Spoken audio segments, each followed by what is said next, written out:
Welcome to the Empowered to Connect podcast, where we come together to discuss a healing-centered approach to engagement and well-being for ourselves, our families, and our communities. I'm JD Wilson, and I'm your host. And today in the show, we want to talk about anxiety. We talked last week about ADHD and did a deep dive into all things ADHD with Dr. Matt Smith. This week, we've got Teressa Davis and Jill Stockburger on with us to talk about anxiety. How do we support our kids when they're wrestling with anxiety? What is anxiety even? And we talked about a wide range of topics with them. A bunch of really practical, helpful supports I think are going to be really great. So that is happening today. We are also now accepting applications for our next round of facilitators.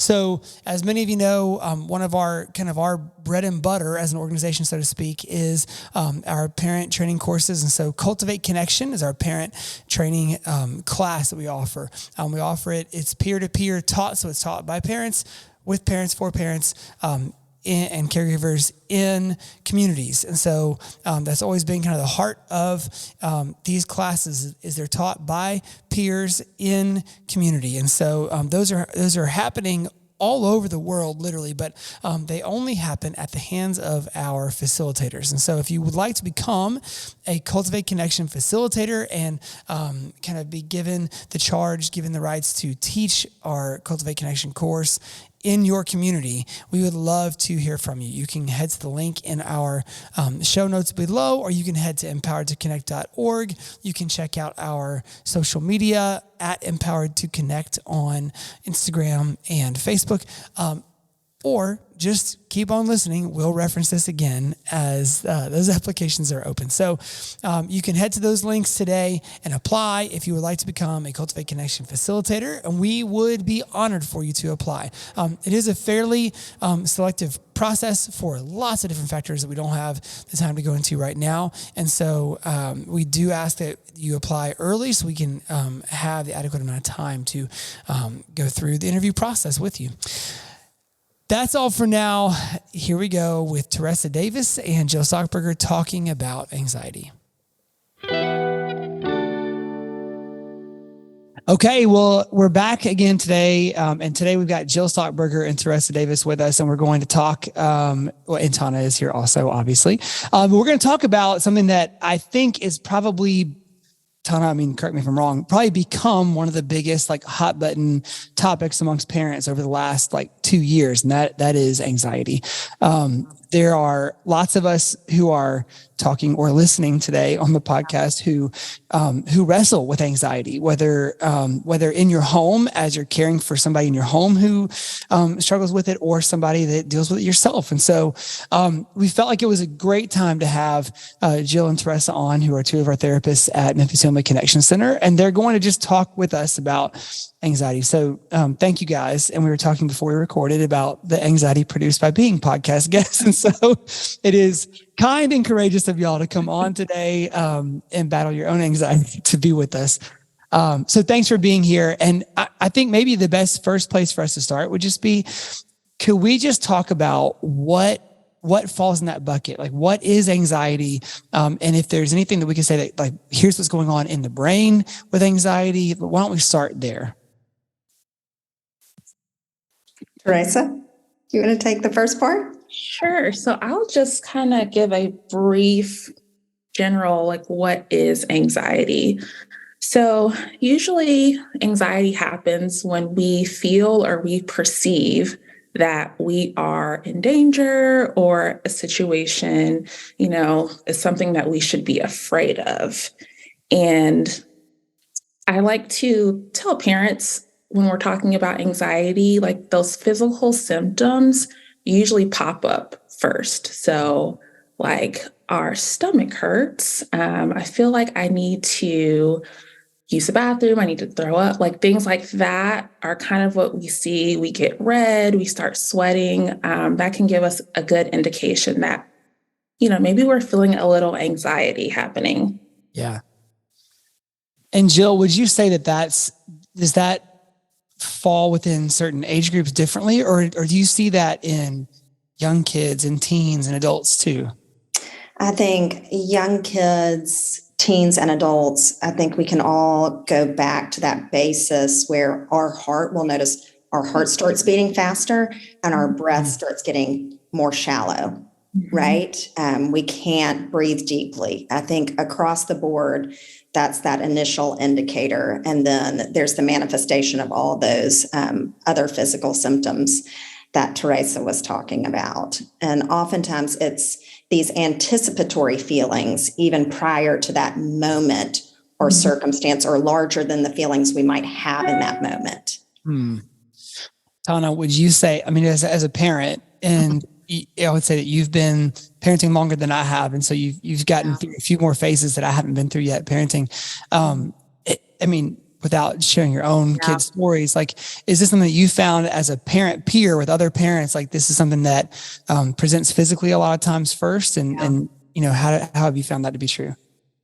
I think anxiety is an interesting one up in the Ottinger house. There's a lot of us up in here. I've shared that before. And so how anxiety shows itself is so different for every single one of us, I think. And so I do think that sometimes it shows up in the physical things.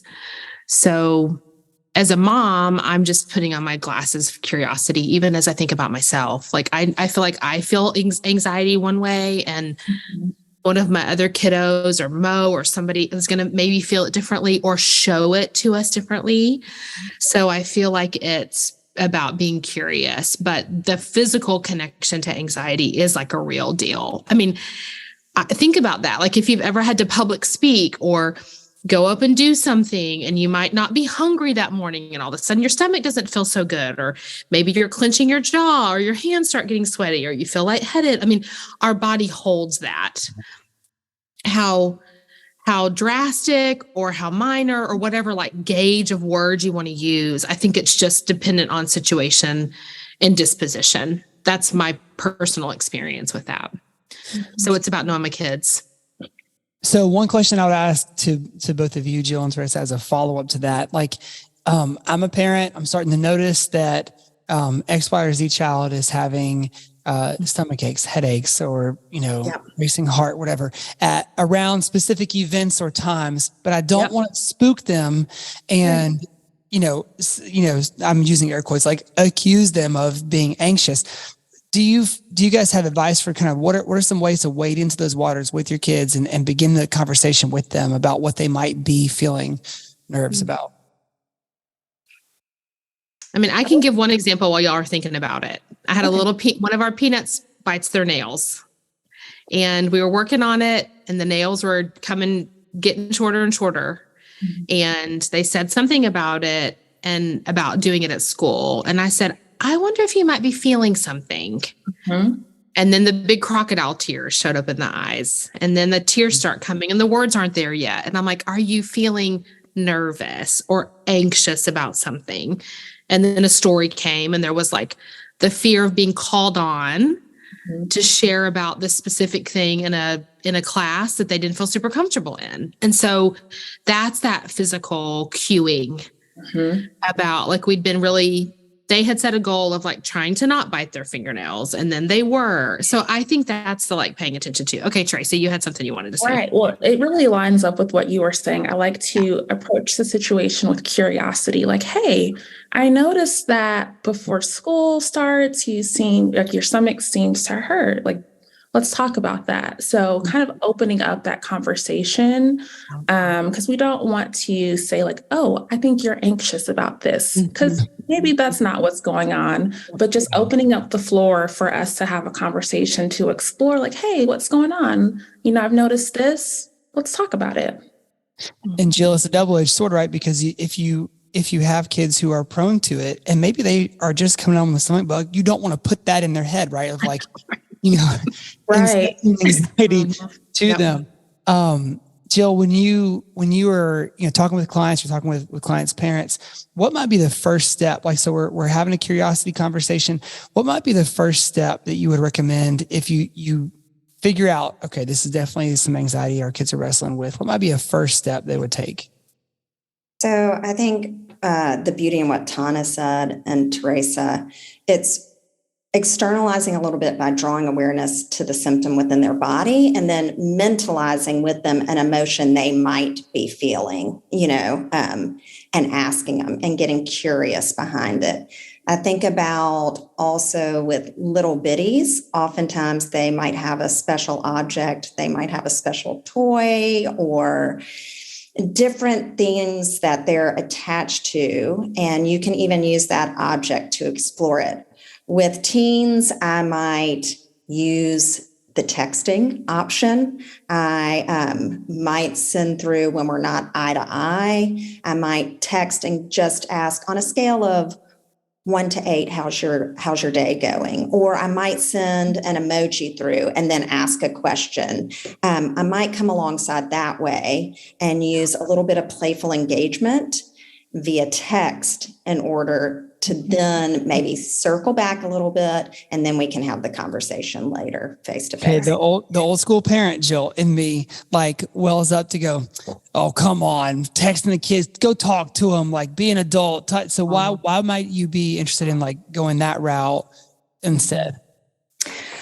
Okay, so oftentimes a child will open up more when you are side by side and you are not face to face, eye to eye. We want to gently kind of move into that position with them. If you'll notice at the end of the day, maybe as you're doing bedtime rituals and rhythms, younger, early childhood, middle childhood, when you're laying there in the room next to them and the lights have dimmed down, they're going to start talking more, right? If you are working on dinner together, kitchen, they're somewhere around there, they might start talking more. If you're moving on a bike, you might all of a sudden start hearing more about it. Yeah. Which is hard for me as a mom because I want to like drill them down. I want to like get I just like moved real close to the screen. Y'all are listening, can't see that. But I'm like, oh, mom is hot. She's coming in kind of hot. She's on a mission. And like, I'm like freaking them out. So hi, anxiety. Mom's here. Let's talk about it. Like that does not help anxiety. That's like counter opposite of what Jill's talking about. I'm creating no felt safety. I have an agenda. I'm too big. I'm too direct. Like it's, Teresa, you were going to say something. Yeah. So for teens, especially, I like to use music because a lot of the teens that I work with really love music. So for example, play me a song that kind of describes how you're feeling right now. So we listen to the song and then we can chat about some of the lyrics. So I heard in the song, they said X, Y, and Z, like, let's chat about that.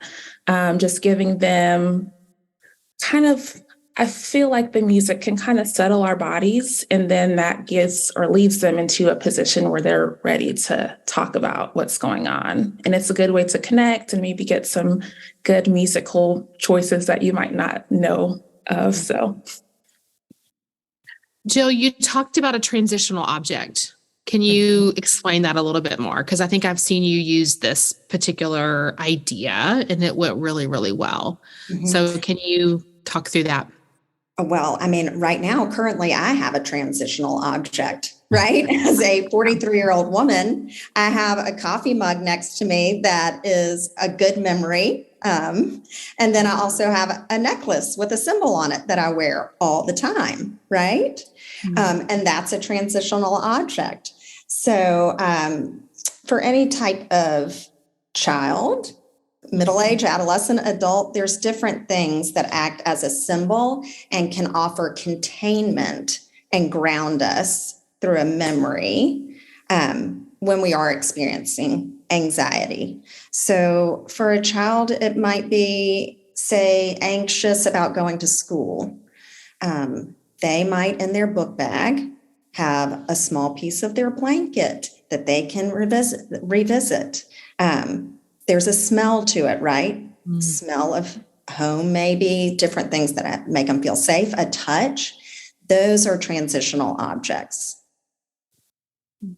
And when we're talking about that, I mean, I've heard transitional objects being used a lot of times in grief counseling and stuff like that, but you're saying these could be just for everyday anxieties as well, not having to have gone through something tragic, but like you might just want the smell of home. And so you might have like one of our kids has had like a little bracelet that there's a spot that would soak up some either oil or something like that. And so we would put one of those, like a drop of an essential oil on there. And then during the day, if they were getting nervous, they could just kind of hold their hands up like that and they would be able to smell it, and it would help to calm their nerves a little bit.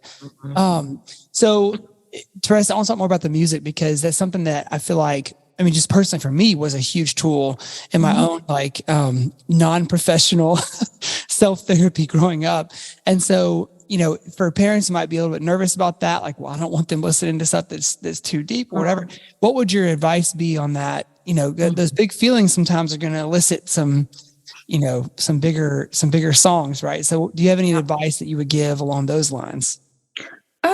I would say we'll try to not be fearful about it. If we do pick a song that has some really big emotions that might be scary, honestly, let's talk about it and kind of explore, like, okay, I noticed the song's talking about this and I'm concerned. Can we talk about these feelings? Like, have you ever felt like this? Yeah. Trying to make the conversation a really safe space, because we do want them to be honest and we want our kids to share what's going on, even if it is scary to hear as a parent. I asked one of my young adult, older teens, we were driving, I don't know, a couple weeks ago. And I said, hey, do you want to like show me your most listened to song of, last year on Spotify or whatever? And they were like, are you sure you're ready for it? I was like, I think I can handle it, and they listened, and it was like all like, down with the opposite gender of like, and they said, I bet you didn't know I was that mad right now, did you? I was like, I wasn't quite aware of how we were currently feeling about that particular area of our life. But that's not anxiety, but it was this safe, playful little moment for them to share something with me. So I love that idea. I think that's so good. So good. Okay. I think in this conversation, we're often talking about how we as the caregiver or parent, we can put our oxygen mask back on. Right. That's good, Jill. We are experiencing anxiety, right? We want to, what's the eye-to-eye contact? Come talk to me right now. What's going on? Totally. My tone, my body, all of it gets big. I just want to grab them, pull them in, right? I hear a musical lyrics or something and what's going on? Are you okay? But sometimes we just need to put our oxygen mask back on, take a deep breath, practice those same skills, and then we can be curious and ask why. Right. Okay, that was going to be, Jill, my next question was going to be, can you give us some like crisis training for parents? Like, how do we keep a game face on when those big emotions come out and big feelings come? Because we were kind of joking just now or being playful a little bit about it, but like, there very well may be a conversation about self-harm, a conversation about suicidal thoughts, a conversation about anything in that realm that might come up where all of a sudden you are freaking out in your spirit about this, right? And would you guys, and start with Jill and then Teressa, would you guys give us just some like crisis training for how to keep a game face on when your kids are sharing these things? So for me, it really is going back to my breath, slowing it down and noticing my body. Just basic foundations right there. Let's slow down my breath. Let's count to 4 in my head, slow it down, right? Let me notice even moving my palms upside down, my nervous system. If I'm tightened, you can notice your muscles tighten. If I flip my palms, my nervous system will slow down a little bit. Lowering myself, getting in closer proximity to my child or adolescent or anything that I've heard that can make my nervous system feel like I'm a little more in it with them and I can begin to start offering my calm. And honestly, I have 2 safe spaces where I can just text the emoji with the oxygen face on, mask face on, and they just know they need that I'm getting it out and they need to start thinking or praying for me to calm. Yeah. That's good. That's really helpful. And Jill or Teressa, I think like that phrase that Jill used, offering your calm. Like, I think I've heard you say that before as well, right? Like, and I won't say if I was or was not the recipient of that comment, but I think that that's something that that has become a phrase that's used in our house a lot. So are there ways that Jill did not mention, or maybe a teenage specific way that you're thinking of offering your calm and how that helps? I think trying to remember the why. So why am I feeling like this? Because I'm concerned about my teen, and remembering my teen is watching me right now. So if my reaction is on 1,000, they're going to see that, and that's going to be sending them some kind of message that we might not want to send them. I love the idea of the deep breathing, maybe just visualizing a happy place in your mind, because we probably can't retreat at that moment, but just picturing, okay, take some deep breaths and then get back into the conversation with our teen. Yeah. I love that. Okay. Next question, because this is obviously the next, the follow-up that a lot of parents who might be freaking out right now would ask us is like, yeah, cool. But something crazy was shared and it's way beyond my pay grade. I don't know how to handle this. And it might be a big crisis. It might be a little C crisis, or it might just be something that just flat out you're not sure how to handle, and you might want to explore professional help there. Like, are there markers that you guys would set out to say, like, here's some things to consider? Obviously, every child, every family, every adult's capability to handle these things is a little bit different, but are there some things you would give us to consider? Here might be moments that you might want to consider professional help in the therapeutic realm. When speaking about anxiety just in general, like if we're noticing that it's really starting to interrupt our day-to-day tasks, so we have trouble going to school, we have trouble like playing on our sports teams, like everyday things that we used to do now are a big struggle for us, I would say that's a point where we should start having that conversation of, I think we should go see someone to give us some additional support. Yeah, I would agree with that. And then, I'm thinking in terms of teens, I have a fair amount of teens in my home right now, but I often think about they're asking you to take out the emotional garbage. So meaning they might not even be verbally saying it all the time, but they will come in, your nervous system takes it on, and you will notice, I'll be like, I got to go take a bath. I've got to, just get it all out. I will feel down in the dumps, right? But they're asking me to take out the emotional garbage. And then a few hours later or 24 hours later, they're rebounding, right? And I might not be fully rebounded yet, but they have. Now, I Truth would, right there. if we're going on a few days, if it's sticking around for 3 days, we need to look into it if they're not rebounding after a bit. Mm-hmm. I would, from a parent's perspective, I would say like preventative support is just the best possible scenario. And so I'm thinking about just times that I know that our kids have been really ready to go to some places and touch some things and talk about some things that when we talked about it post like therapy and counseling, I didn't even know they were ready to talk about that. And so there's something I think really beneficial about a safe space, somebody else, because both Jill and Teressa have said it sweetly. We are reactionary to our children. Like even in our best moments, even in our most conscientious, regulated, calm, thoughtful moments, there is some juju, magic, energy, nonverbal stuff going on between us and our kids all the time. Mm-hmm.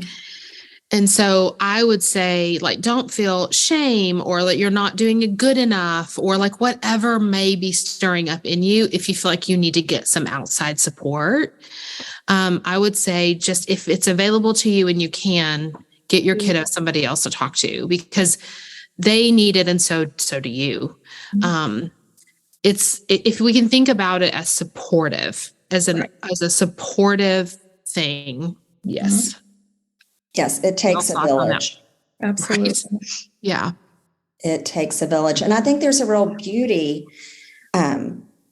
Like Tana was saying, we are reactionary to our own kids. Yeah. Because of that co-regulation piece that's been established and we've worked towards when they were younger, right? Mm-hmm. And sometimes our kids want to approach us about things, and the need to approach us is what's causing the anxiety. Right. So like there's something going on in them and they're like, I want to talk to mom or dad about that. But in that is what's the anxiety, is the needing to like break through something or share something or ask for some help. So even allowing there to be an outside person to bridge that gap can be incredibly beneficial. Well, I would say too, I think one thing that I appreciate, at least in the two of your situation, like there are professional skills that have been acquired through lots and lots of school.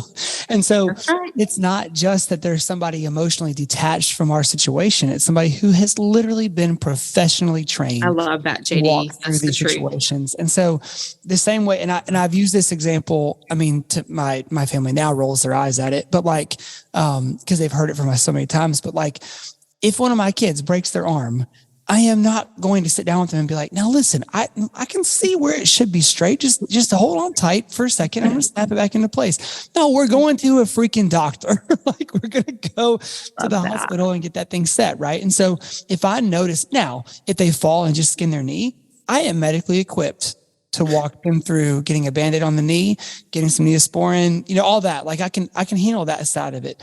And so I think if I'm thinking through myself as a therapeutic parent, like there's places I can't go. I don't know where to go. I might be willing to, but I don't even know how to go that way. And so rather than me try to, bandage up a broken arm, I'm going to get this kid to a professional who can help us walk through. And they're not just helping the kid either. So I think, would you guys kind of speak to the piece of professional therapy that also helps parents walk through this as well?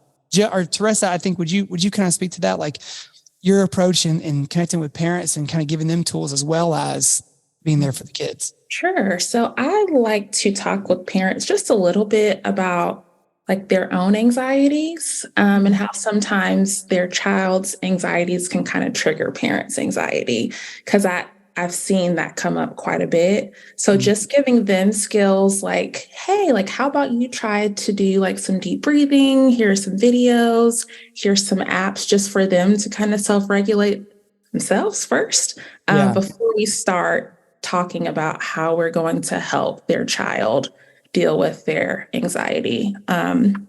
Something else I've started giving parents is just a family like meditation. So we can all work on different ways to help our anxiety together, because honestly, most people have different things that make them nervous and we can all work on it.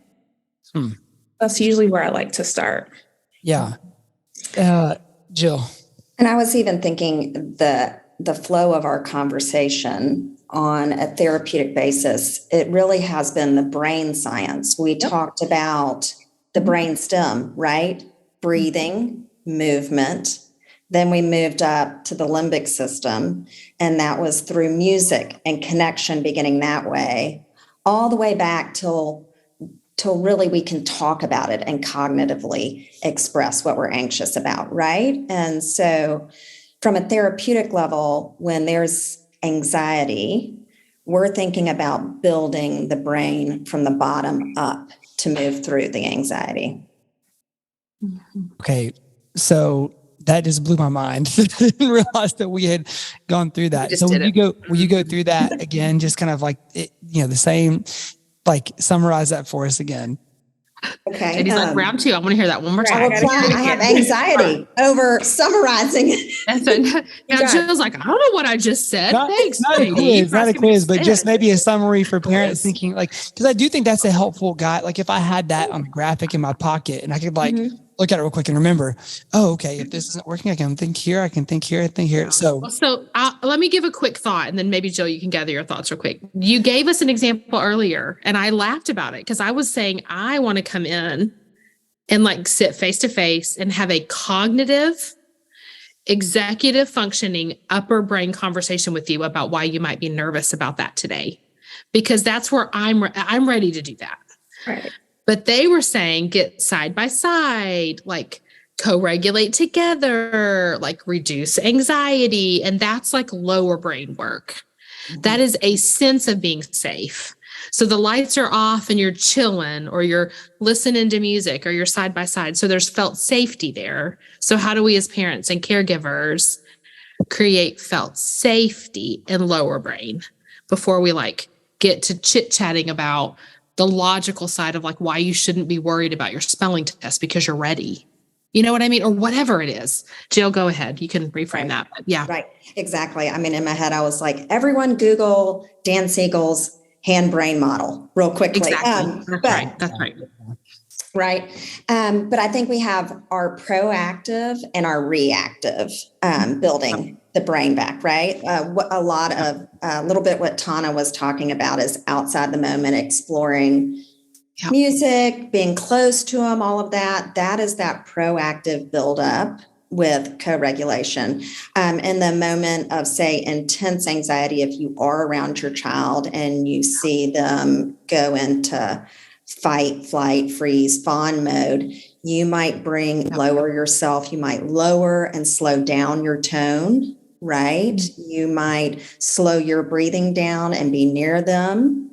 And then we might move to music or using our hands somehow through drawing, different ways that way. And then maybe we can talk about what's going on after we've maybe mentalized a feeling they might have. Then maybe they can open up.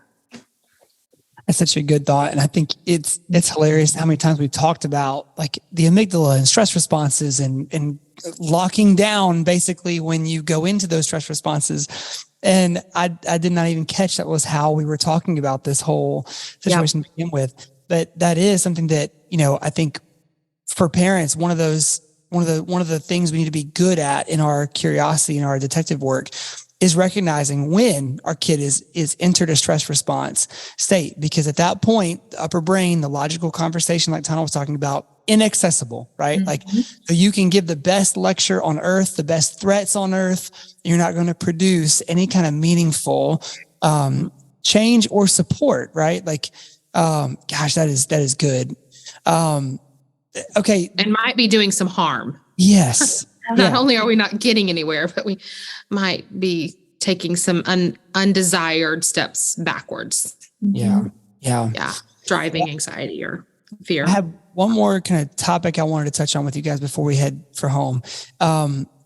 Obviously, for a lot of people who struggle routinely with anxiety, medication becomes something that is a help or a great support, something that helps to regulate, that can be a very scary topic to cross for adults, for kids, for people of any age who are thinking about getting on medication to help with anxiety. Can be very scary.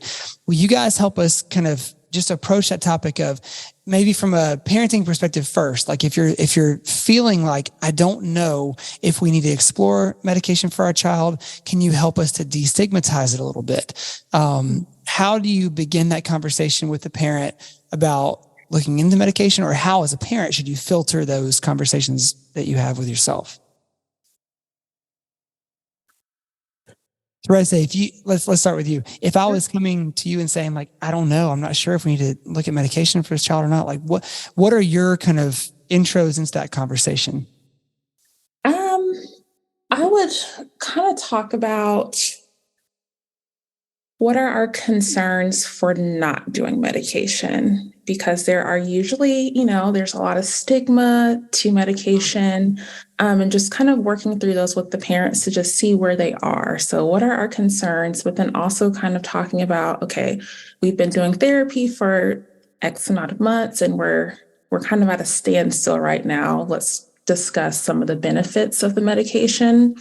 And really, we're trying to get to a baseline. So once we get to that baseline, we're going to continue with therapy and hope that we can do some more work and then kind of reevaluate, okay, we've had all this progress. Do we still need medication? I always like to let parents know if we do start medication, that doesn't necessarily mean we have to stay on medication for their entire life. Yep. Yeah. Jill, about you. My thought was it's a tipping point to start exploring if someone's really trying to use the tools and they can't seem after a certain amount of therapeutic time, it's really hard to put them in place. And then I think we might explore offering that support, like Teressa said, bringing it to a baseline and it being a both and for a little while. When you say bringing it to a baseline, what does that mean? So just trying to get to a place where we can do some work. So like Jill was mentioning, we teach these techniques during therapy, but are we able to implement them? If we are having a hard time implementing them, our baseline or where we want, I guess, optimal behavior is not really at a level to where we can implement these strategies. So we're not going to see that much change because we are having a really hard time still. Got it. Guys, this has been so helpful and great. Thank you both for coming on and sharing. And maybe last question as we go, is there anything else related to this conversation that you feel like you want parents to know or that you would want anybody to know who's listening to this? I think something interesting as over the course of this conversation is that space, whether it's a transitional object, whether it's music, we need to notice that it can be a physical transition that's going on or a season of life, an invisible transition, but oftentimes anxiety is connected to different transitions and finding ways of honoring those spaces, creating scripts proactively with your kids, adolescents. It's usually centered around some form of transition, and we need to honor that space. Teressa, any last thoughts? Yes, we've kind of mentioned this before. Like, we don't want to magnify the fear, but at the same time, we want to make sure that we respect the fear and we make it real because, it is real for who's ever experiencing anxiety. We might not we might not understand what's going on or why it's going on, but it is real. And we want to let our kids know that, we're here to walk through this with you. Oh, I love that. That's great. Guys, thank y'all so much for your time today and just for sharing everything. Like, this has been super helpful. And we will, now that you've been on once, you're obligated to come on, at other times whenever we ask you to. Just want you to know that. But I appreciate you all so very much. Thank you. Thank you.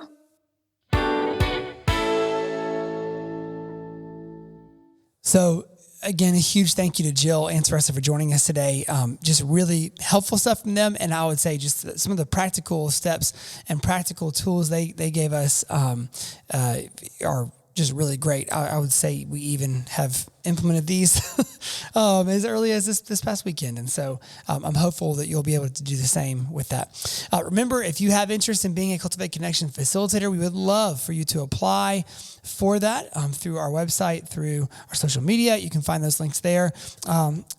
We also have many more episodes like this, many more deep dives coming on topics like this. And so if there's one that you want to hear more than others, please let us know either through social media, through the comments on this episode page, or you can always throw out a suggestion via the feedback form we've got on our website, or you can always throw out a suggestion in the iTunes or Apple Podcast rating and review notes down there. So lots of ways to give us your feedback. We do covet it. We would love to know what you're thinking and what would be most helpful for you as you are out there in the trenches parenting. And so for Kyle Wright, who edits and engineers all of our audio, for Tad Jewett, the creator of the music behind the Empowered to Connect podcast, I'm JD Wilson, and we will see you next week on the Empowered to Connect podcast.